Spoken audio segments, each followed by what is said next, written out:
Today we're going to look at section 11.1, familiar commands. In Spanish, the command forms are used to give orders or advice, and you use tu commands or mandatos familiares when you would want to give an order or advice to someone you would normally address with the familiar tu. In Spanish, just as there are two forms of the word you, tu informal, which infers a familiar relationship, and also usted, which denotes a more formal or like distant relationship, more one of respect.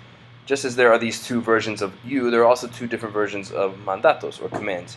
And now, in this chapter, we're focusing on the tu commands, which you might give between friends, or maybe they use a lot in Spain, like ordering things. You're going to ask for them with tu commands, or a lot of times, very commonly, mothers telling their children what to do, they'll use tu commands. And affirmative tu commands are incredibly easy in the sense that they are often the present tense of the indicative form of lea usted.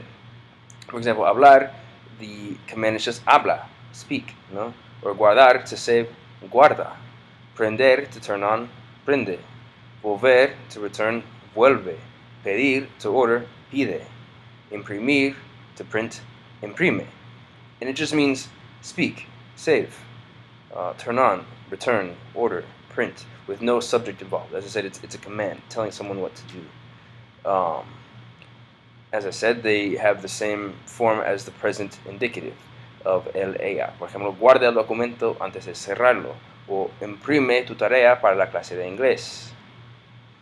And now there are 8 irregular verbs which are just highly used in the Spanish language, and therefore they ended up sort of having irregular tu commands. They are from decir, di, hacer, haz, ir, ve, poner, pon, salir, sal, ser, sé, con acento, tener, ten, venir, ven. Por ejemplo, sal ahora mismo, o haz los ejercicios, leave at once, or do the exercises. One small thing you can maybe remember this with these 8 irregular tu commands are Vin Diesel has 10 weapons, or Vin Diesel has 10 weapons. It's not exact, but it is something maybe that can help you remember these highly used but also highly irregular familiar commands. One small thing, since ir and ver have the same tu command, ve, the context will determine the meaning. Ve al cibercafé con Yolanda. Go to the cybercafe with Yolanda. O ve ese programa, es muy interesante.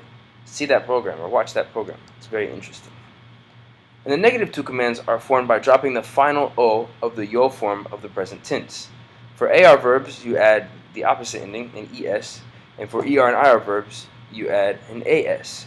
Por ejemplo, hablar, the present tense yo form is hablo, take off the o, and add an es. No hables. Or guardar, no guardes. Prender, no prendas. Volver, no vuelvas. Pedir, no pidas. So these are telling something, don't do something. And as I said, with the negative commands, you add the opposite ending. Por ejemplo, Héctor, no pares el carro aquí. Héctor, don't stop the car here. Or no prendas la computadora todavía. Don't turn on the computer yet. Verbs with irregular yo forms maintain the same irregularity in the negative tu commands. These verbs include conducir, conocer, decir, hacer, ofrecer, oír, poner, salir, tener, traducir, traer, venir, and ver.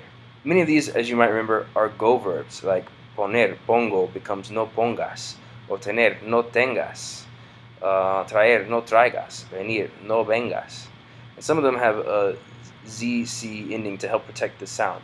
No conduzcas, or no ofrezcas, no conozcas, no traduzcas.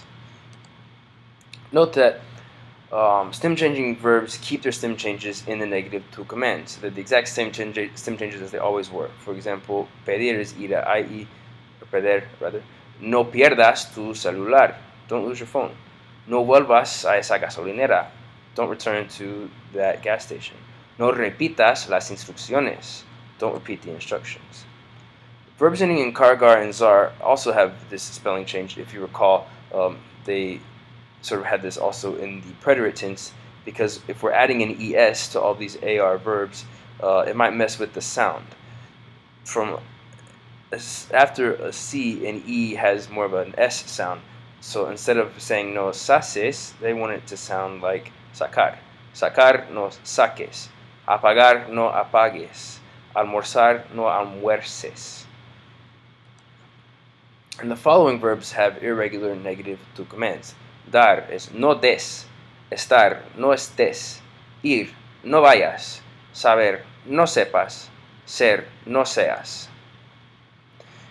Also, in affirmative commands, reflexive, indirect, and direct object pronouns are always attached to the end of a verb. I'll repeat. All of these pronouns are always attached to affirmative commands. For example, bórralos or escríbeles. In negative commands, these pronouns always precede the order, precede the verb and go in the order of rid. Por ejemplo, no los borres or no les escribas un mensaje. The way I remember it is that in the affirmative command, you can, or rather must, attach it, and in the negative command, you may not attach it. When a pronoun is attached to an affirmative command that has two or more syllables, an accent is added to maintain the original stress. For example, the word borra, if you add los to the end of it, you're sort of adding a syllable, which would change the natural stress of the word. And we still want to hear borra. Instead of borralos, we still want borra, so we add an accent mark, borralos. Or prende, we want to keep the stress here, so we add an accent mark, prendela. Or imprime, we want to keep it at this syllable, so when they add another syllable, they add an accent mark to maintain the original stress. Imprímelo.